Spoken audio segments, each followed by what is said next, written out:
saya sudah saya tampilkan nama saya disertai dengan Ibu Pengajar Praktik serta Bapak Ahli Tutor kami yang sudah ditetapkan dari kurikulum Merdeka. Adapun yang menjadi rancangan ataupun seperti gambaran apa yang akan saya secara pribadi saya dapat sampaikan khususnya kepada kita semuanya mengenai disiplin budaya positif seperti ini Bapak Ibu. Yang pertama, adapun latar belakang daripada pengembangan untuk kegiatan penerapan disiplin budaya positif adalah sebagai latar belakangnya saya merefleksikan terhadap apa yang sudah disampaikan oleh sebelumnya Bapak Pendidikan kita yaitu Bapak Ki Hajar Dewantara. Beliau mengatakan bahwa pendidikan itu bersifat dinamis, artinya pendidikan itu pasti akan berubah setiap saat. Jadi tidak bisa kita samakan pendidikan di masa lampau dengan seiring perkembangan waktu di masa sekarang pendidikan tersebut. Tidak bisa, itu pastinya akan berbeda setiap saat. Begitu juga yang akan kita sampaikan kepada peserta didik kita, khususnya anak-anak didik yang kita banggakan di SMA Kalam Mulus ini. Jadi seperti semua yang daripada Bapak Ki Hajar Dewantara, bahwa kita harus dapat menuntun, membimbing peserta didik yang dipercayakan kepada kita supaya mereka bisa merdeka. Tetapi merdeka di sini artinya Bapak Ibu bukan artinya anak itu dia bebas untuk melakukan apa yang diinginkannya tanpa jelas arah atau tujuannya, tidak seperti itu Bapak Ibu. Artinya di sini merdeka bahwa kita bisa menciptakan bagaimana anak-anak didik kita, peserta didik kita itu merasa nyaman, merasa senang, merasa bahagia di dalam melakukan setiap pembelajaran, khususnya apa yang kita sampaikan sebagai pendidik kepada anak-anak didik kita.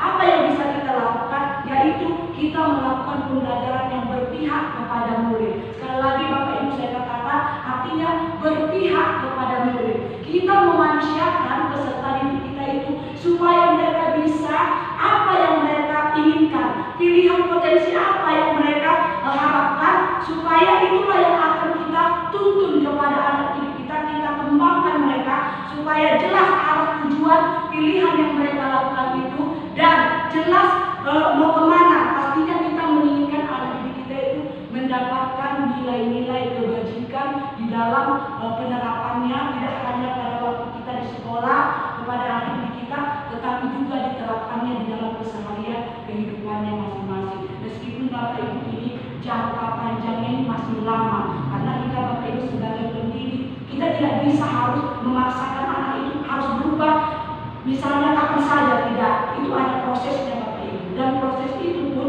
kita perlu kesabaran. Makanya sebagai pendidik, artinya di sekolah yang kita banggakan ini, artinya kita bersyukur kita bisa mendapatkan peserta didik itu yang kalau dikatakan anak SMA ini tidak ada yang tidak punya bakat. Semua pasti memiliki potensi. Sekarang tinggal kita Bapak Ibu mengasahnya. Mau kemana mereka potensi itu, mau mereka kembangkan. Jadi setiap anak-anak itu dia punya masing-masing sesuatu yang dibanggakannya, dan kita sebagai pendidik akan mengarahkannya atau menuntun anak didik kita itu mendapatkan kebahagiaan, keselamatan di dalam hidupnya. Seperti itu ya Bapak Ibu. Itulah latar belakangnya di dalam penerapan realisasi untuk saya menggambarkan bagaimana penerapan yang namanya disiplin budaya positif. Jadi di sini ada saya sampaikan pernyataan bahwa sebagai pendidik, guru yang telah mereka sepakati sebagai wujud perubahan ke hal yang lebih baik untuk menjadi orang yang mereka inginkan dan menghargai diri sendiri dengan nilai-nilai yang mereka percaya. Jadi Bapak Ibu, seperti yang sudah saya sampaikan sebelumnya, bahwa anak itulah yang akan mengetahui sebenarnya kemana pilihan mereka. Jadi kita sebagai pendidik di sini, kita hanya mendampingi, memfasilitasi, artinya kita lihat dari jauh atau dari mendampingi dia apakah yang dilakukannya itu sudah tepat. Tetapi kalau misalnya belum, berarti kita lah yang akan membantunya untuk meluruskan seperti itu. Kemudian lagi Bapak Ibu, guru memiliki peran sentral, artinya peranan utama di dalam upaya menanamkan budaya positif di sekolah. Jadi di sini Bapak Ibu ada 5 yang namanya penerapan budaya positif di sekolah. sekolah. Di sini kebetulan Bapak Ibu ada contoh 5 penerapan disiplin budaya positif itu sebagai kita pendidik. Ada yang pertama, dia mengatakan seperti ini, bahwa guru itu bersikap penghukum. Artinya di sini penghukum, ya, jikalau ada sesuatu yang kurang yang dilakukan oleh anak didik kita yang kita memang sebenarnya tidak mengharapkan, tetapi sebagai manusia kita tidak mungkin yang namanya dari kekurangan ataupun kelemahan. Terkadang ada anak didik kita mungkin misalnya dia tidak menghargai waktu, misalnya terlambat datang ke sekolah, ataupun misalnya ada sesuatu hal yang lain juga. Jadi di sini posisi yang pertama sebagai penghukum, berarti kita sebagai pendidik itu berotoritas penuh. Artinya kita tanpa kita pertimbangkan mengapa anak didik kita itu melakukan hal seperti itu, artinya kita langsung menjustis ataupun memberikan seperti yang penghakiman kepada peserta didik kita. Sebenarnya kalau posisi penghukum ini Bapak Ibu, ini sebenarnya tidak efektif kita terapkan sebagai pendidik kepada anak didik kita, apalagi peserta didik kita ini adalah tingkatan SMA. Artinya SMA ini sudah yang di atas tingkatannya. Mungkin anak-anak itu ya Bapak Ibu, tanpa kita mungkin melakukan kesalahan ataupun kekurangan itu pasti ada apanya, penyebabnya atau alasannya. Jadi melalui penerapan budaya positif ini, khususnya posisi penghukum ini, sebaiknya ini hal yang kita hindari Bapak Ibu ya. Kita hindari lah yang namanya kita langsung memvonis anak seperti ini tanpa kita ketahui mengapa anak tersebut melakukan seperti itu. Karena secara manusia tidak ada manusia yang ingin melakukan kesalahan, tidak ada. Yang pasti ada penyebabnya seperti itu. Oke, itu ya Bapak Ibu yang pertama, posisi penghukum. Nah, kemudian yang kedua, posisi perempuan merasa bersalah. Kalau perempuan merasa bersalah di sini Bapak Ibu, artinya di sini kita memberikan penegakan yang namanya disiplin. Tetapi penegakan disiplin di sini artinya kita membuat anak itu ya menjadi penyebab daripada masalah itu. Dengan kata lain sebenarnya ini bukan penyelesaian, bukan yang baik. Artinya di sini kita menerapkan yang namanya disiplin, tetapi kita katakan bahwa ya apa yang dilakukan anak itu ada akibatnya sama kita. Nah, akibatnya itu justru membuat kita Bapak Ibu guru terkadang kita ya merasa ya tambah sudah kita capek mengajar, ya kita harus menguruskan lagi masalah pelakuan anak, misalnya anak kita itu terlambat atau saudara. Jadi kita jangan langsung berpikiran, oh kamulah yang membuat saya menjadi apa seperti itu. Jadi membuat anak kita itu jadi merasa kecil hati. Jadi dia merasa serba salah. Artinya dia di sini, dalam hati dia mungkin begini, ya berarti saya penyebab ini jadi seperti ini. Jadi sebaiknya Bapak Ibu ini kita hindari juga yang posisi yang kedua ini, membuat merasa bersalah.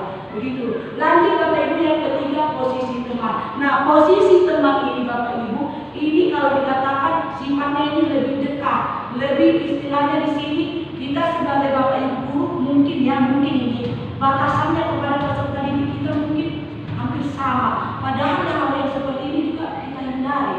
Artinya di sini kita bisa sebagai teman kepada peserta didik kita, tetapi tidak menghilangkan wibawa kita ataupun tidak menghilangkan bagaimana kita sebagai orang tua kepada anak didik kita. Jadi posisi teman ini juga ada baiknya, tetapi ya Bapak Ibu ini juga sebaiknya kita hindari karena jangka berikutnya kita takutnya seperti ini Bapak Ibu. Kalau kita semakin dekat kepada anak didik kita, bisa saja anak didik kita apalagi anak-anak SMA seperti ini berpikiran, oh nanti Bapak ini pasti akan mendengarkan setiap apa yang saya sampaikan. Mungkin terkadang apa yang saya sampaikan entah benar atau bagaimana tuh pasti apa? Karena sifat keluarganya itu sudah lebih dekat di dalam posisi teman ini. Jadi alangkah baiknya juga Bapak Ibu ini juga kita hindari di dalam bagaimana kita menerapkan yang namanya disiplin budaya positif kepada anak kita. Kemudian yang keempat, posisi pemantau atau monitor. Jadi posisi yang keempat ini bisa dikatakan mungkin di antara yang poin pertama, kedua, ketiga, yang keempat ini mungkin ada lebih baiknya. Kenapa saya katakan seperti itu Bapak Ibu? Karena posisi pemantau Bapak Ibu, artinya di sini kita menegakkan yang namanya budaya positif, kita kaitkan kepada peraturan yang ada di sekolah kita. Artinya di sini kita memiliki peraturan seperti apa? Oke, yang pertama kita memiliki yang namanya student handbook atau buku saku ya, itu peraturan sekolah kita. Dan itu juga sudah kita sosialisasikan kepada peserta didik kita, khususnya yang kelas E kepada Bapak Ibu. pada waktu mereka mengawali kegiatan belajar di SMA ini kita sudah memperkenalkan, ditambah lagi Bapak Ibu wali kelas masing-masing kelas juga sudah menekankan bagaimana isi peraturan sekolah yang ada di buku saku kita sudah handbook ya. Sekaligus juga waktu MPLS kemarin Ibu wakil kepala sekolah kita Ibu Siswani Ibu Neti juga sudah memaparkan kepada peserta didik kita yang baru pada saat itu juga. Jadi untuk student handbook ini menurut kita ya itulah yang menjadi peraturan di sekolah kita secara umumnya. Nah selanjutnya ada juga secara khususnya Bapak Ibu seperti ini, ada yang namanya kesepakatan kelas ataupun keyakinan kelas. Nah jadi kalau keyakinan kelas ini seperti ini Bapak Ibu, ini keyakinan kelas ini bukan kita yang membuat, artinya bukan wali kelas yang menentukan kepada anak didik yang ada di kelasnya seperti ini peraturan yang ada sekolah, tidak, tetapi keyakinan kelas ini yang membuat ini guru dengan anaknya. Artinya kita mendengarkan suara anak kita, bagaimana mereka nyamannya di dalam belajar itu. Misalnya seperti ini, kita dengarkan poin-poinnya. Jadi kemarin saya sudah juga membuat seperti ini Bapak Ibu di kelas. Nah ini saya sudah tempelkan juga keyakinan kelas ini. Nah ini juga sudah disepakati. Saya ambil ini daripada apa Bapak Ibu? Saya kemarin sudah membuat di kertas post-it mereka seperti ini Bapak Ibu. Jadi saya rangkum itu di dalam kesimpulan itu ya Bapak Ibu ya. Kesimpulan yang sudah saya tempelkan itu bersama anak-anak didik contohnya ya. Jadi Bapak Ibu bisa juga membuatnya nanti di kelas masing-masing seperti itu. Nah inilah dia. Jadi inilah kesepakatan kelasnya yang sudah disusun dari masing-masing peserta didik kita. Rumusnya yang saya sampaikan ini di fase E kelas K3.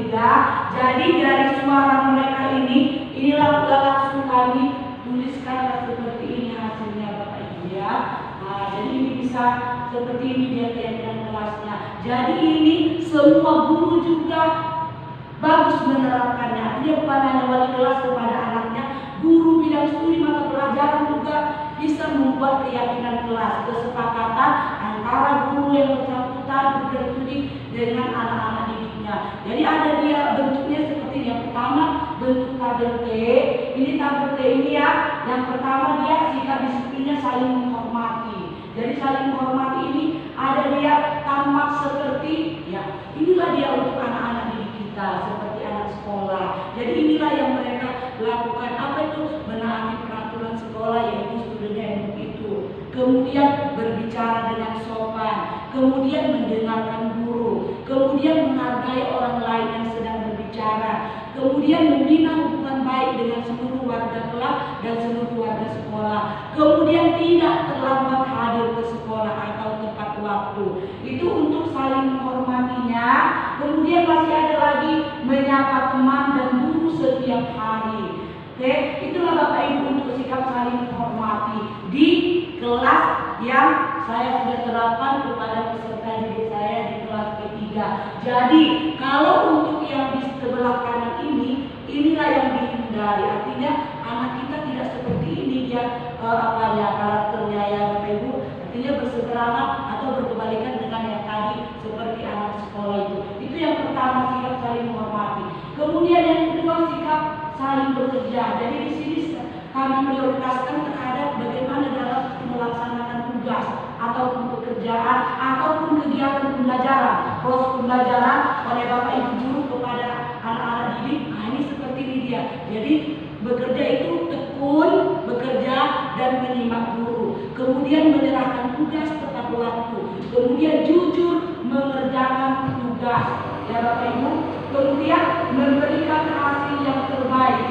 Kemudian mengerjakan piket umum dan piket kelas. Inilah sikap bekerja untuk menanamkan yang namanya disiplin budaya positif kepada anak didik kita. Lanjut Bapak Ibu, baru yang berikutnya rasa diterima dan dimiliki. Jadi ini dia artinya di sini anak kita didik kita ini belajar untuk bersosialisasi, berbaur. Artinya dia tidak sendiri di dalam kehidupannya khususnya proses pembelajaran di sekolah ini. Jadi dia bisa bersama teman-temannya saling apa?